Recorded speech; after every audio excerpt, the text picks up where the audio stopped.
Blessings all, it's Pastor Mike. You know what time it is. It's time to get back to those kingdom keys. Hey, I'm getting ready to start what I'm going to call a series in the kingdom keys, if you will. Going to call it the matters of the heart. Yep, the matters of the heart. And I'm going to be coming from really Matthew or any one of the places you want to find the parable of the seed of sower. It's in all three of the Gospels. But this one is the particular one that I'm going to be reading from in Matthew 19 through 23. So you can track that. But the first one, and matter of fact, before I get going, let me let you know the parable of the seed and the sower is simply this. God is giving a parable, and he's given it, qualifying it as the most important parable, if you will. And what you need to know about the parable of the seed and sower is the seed is the word of God.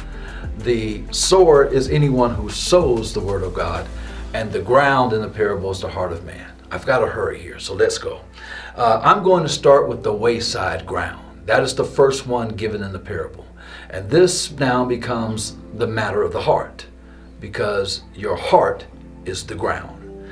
Here's what it reads in verse 4. It says, "And when he sowed, some seed fell by the wayside, and the fowls came and devoured them up."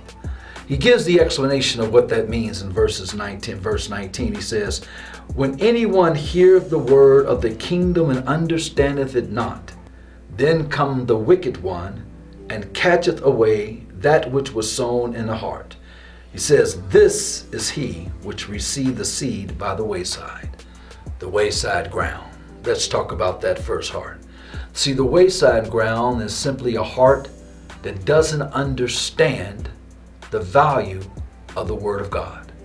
He said, listen, he understood not that word of the kingdom, and because he didn't understand how important it was, the enemy came and took it away. I want you to really catch this down, because it's so important that you realize this word that you're getting from God. The enemy knows how important it is, but oftentimes we don't. And because we don't understand how important it is to get that word in our heart, we just let it fall by the wayside. We're going to figure this out now, and we're going to guard our heart. Keep that word, and that's your key. Now work it.